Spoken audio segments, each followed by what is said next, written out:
আমাদের সামনে বিকল্প কোনো রাস্তা খোলা নেই। আমরা চাই না আবার ফ্যাসিবাদ আমার বাংলাদেশে কায়েম হোক। বাংলাদেশের একজন নাগরিকও চায় না বাংলাদেশে আবার ফ্যাসিবাদ ফিরে আসুক।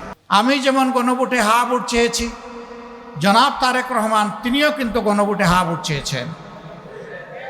গণভোটের এই দাবিটি আমরা বলার আগে তাদের নেতা সালাউদ্দিন আহমদ প্রথমে দাবি জানিয়েছেন যে গণভোটের মাধ্যমে এই সংস্কারের রায়কে আইনি বৈধতা দিতে হবে।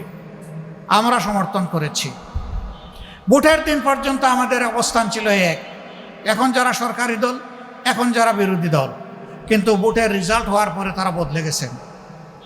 যখনই তারা 2/3 সংখ্যাগরিষ্ঠতা যেভাবেই হোক, যে মেকানিজমে হোক তারা লাভ করেছেন, এরপরেই তারা অতীতের সমস্ত ওয়াদা ভুলে গেছেন। তারা তাদের দলীয় 31 দফা ইশতেহারের কথা বলেন, সংস্কারের কথা বলেন।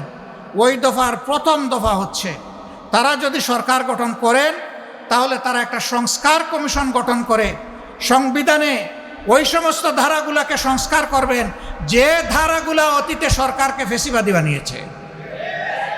আমরা এখন যখন সংস্কারের কথা বলি, সরকারি দল তখন বলে সংবিধানে তো কোনো সংস্কারের কথা নেই। তো সংবিধানে যদি সংস্কারের কথা নাই, তাহলে সেদিন আপনাদের 31 দফায় আপনারা লিখেছিলেন কিভাবে? যদি নাই তাইলে আপনারা গণভোট চাইলেন কেন? যদি নাই তাহলে হা ভোটে জনগণকে আহ্বান জানালেন কেন? এই সবগুলা হচ্ছে দ্বিচারিতা, নিজেদের দেওয়া ওয়াদার বিরুদ্ধে অবস্থান এবং জনগণের রায়কে অস্বীকার, অগ্রাহ্য এবং অপমান করা। যখন স্পিকার এই ব্যাপারে কোনো সিদ্ধান্ত দেননি, আমরা আশা করেছিলাম স্পিকার সিদ্ধান্ত দিয়ে বলবেন গণভোটের রায় গ্রহণ করা হলো। তিনি এইটা না বলে বললেন যে এই আলোচনা এখানে সমাপ্ত হলো, যেটাকে সংসদীয় ভাষায় বলে টক আউট। আলোচনা হয়েছে, ফেলে দেওয়া হয়েছে, এখন আর নাই। আমরা মর্মাহত হয়েছি, জাতি কষ্ট পেয়েছে। আমরা তখন জাতিকে কথা দিয়েছি, যেমন ইলেকশনের আগে আপনাদেরকে বলেছিলাম আমরা নির্বাচিত হয়ে সরকার গঠন করলে, আমরা বিজয়ী হলে আপনারা গণভোটে যে রায় দিবেন সেটা আমরা বাস্তবায়ন করব। আমরা যেহেতু সরকার গঠন করতে পারিনি, যেহেতু সংসদের ভিতরে আমাদের কথাকে, জনগণ কথাকে, ন্যায্য কথাকে আমলে নেওয়া হয়নি, সেই কারণে আমরা আবার জনগণের দাবির সাথে একাত্ম হয়ে জনগণের কাছে ফিরে এসেছি এবং সেই দাবি আদায়ের জন্য আজকে থেকে আমরা আন্দোলন শুরু করেছি। আপনারা দেখেছেন বায়তুল মুকাররম উত্তর গেটে আজকে এই দাবি আদায়ের জন্য আর এই দাবিকে অপমান করার জন্য, তার প্রতিবাদে এবং দাবি আদায়ের পক্ষে প্রথম কর্মসূচি বাস্তবায়িত হয়েছে। এটা আমাদের শেষ নয়, এখান থেকে শুরু। আমরা কথা দিচ্ছি, আমরা আস্থাশীল, ইনশাআল্লাহ আপনাদেরকে সাথে নিয়ে এই দাবি আমরা আদায় করেই ছাড়ব। আমি আপনাদেরই একজন, আমি বাইরের কেউ নই। এখন থেকে এই বৃহত্তর 15 আসন পরিবারের আমি একজন সদস্য। আমি গর্বিত, এলাকার মানুষ আমাকে তাদের সমর্থন এবং ভোট দিয়ে বরণ করে নিয়েছেন। আমি আবারও শুকরিয়া এবং কৃতজ্ঞতা আদায় করি। আমি আপনাদেরকে সাক্ষী রেখে, মহান আল্লাহকে সাক্ষী রেখে বলতে চাই, 12 ফেব্রুয়ারি নির্বাচনে যারা আমাকে ভোট দিয়েছেন এবং যারা আমাকে ভোট দেন নাই, তারা সকলেই আমার ভাই এবং বোন। আমি তাদের মধ্যে কোনো বৈষম্য করব না ইনশাআল্লাহ।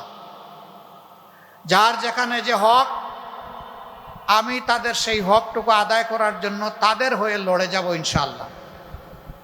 আমার কাছে এখানে কোনো দল, মত, ধর্মের কোনো ব্যবধান থাকবে না। এই এলাকার প্রত্যেকটি মানুষ আমার কাছে পরম সম্মানিত। আল্লাহ আমাকে যতদিন বাঁচিয়ে রাখবেন, আমি যেন আপনাদের এই ঋণের কৃতজ্ঞতাবোধ অন্তরে ধারণ করতে পারি, আমার জন্য দোয়া করবেন। আগামীতে আমি এলাকার প্রতিনিধি হতেও পারি, নাও হতে পারি, কিন্তু এই যে একটিবার আপনারা চরম চ্যালেঞ্জের মুখে আমাদের পাশে এসে দাঁড়িয়ে আমাকে কৃতজ্ঞ করেছেন, মহান আল্লাহকে সাক্ষী রেখে আবার বলছি, আমি চিরদিন আপনাদের কাছে কৃতজ্ঞ থাকবো ইনশাআল্লাহ। এই এলাকাবাসী নির্বাচনের আগে কিছু অনাকাঙ্ক্ষিত ঘটনার মুখোমুখি হয়েছেন। আমি সেই মা বোনদের প্রতি গভীর কৃতজ্ঞতা জানাচ্ছি,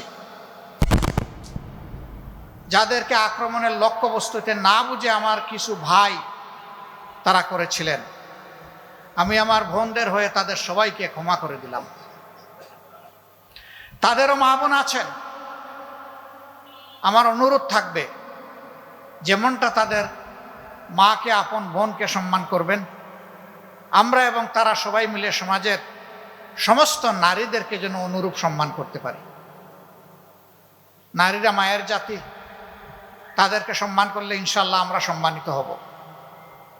তাদেরকে অপমান করলে আল্লাহ আমাদের উপর থেকে সম্মানের চাদর সরায় নেবেন। আমার কাছে সবচেয়ে বড় প্রায়োরিটি দুইটি, একটি হচ্ছে শিক্ষা, আরেকটি হচ্ছে শান্তি এবং শৃঙ্খলা।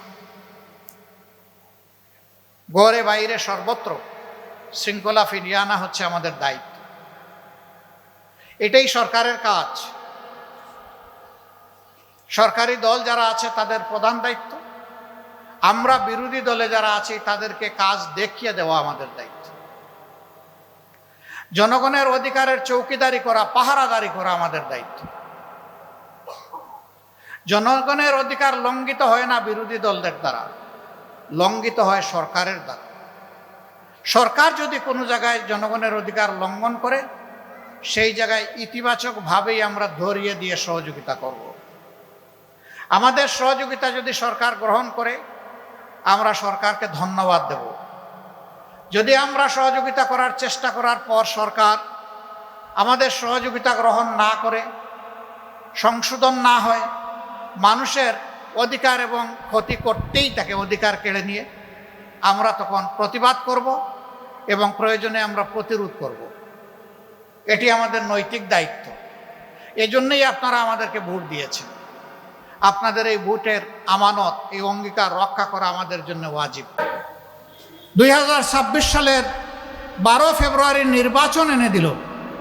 সেই জুলাই একসাথে দুটো নির্বাচন দিয়েছিল, একটি সংসদ নির্বাচন আর একটা গণভোটে নির্বাচন। দুই নির্বাচনে আপনারা আপনাদের মূল্যবান রায় প্রদান করেছেন। প্রথমটিতে যেমনভাবেই হোক একটি দল তারা সংখ্যাগরিষ্ঠতা অর্জন করেছেন এবং সংখ্যাগরিষ্ঠতা অর্জন করার পরে তারা সরকার গঠন করেছেন। এখানে তারা বলছেন তাদেরকে 51% মানুষ ভোট দিয়েছে, কিন্তু গণভোটে সংস্কারের পক্ষে সংবিধানের যে সমস্ত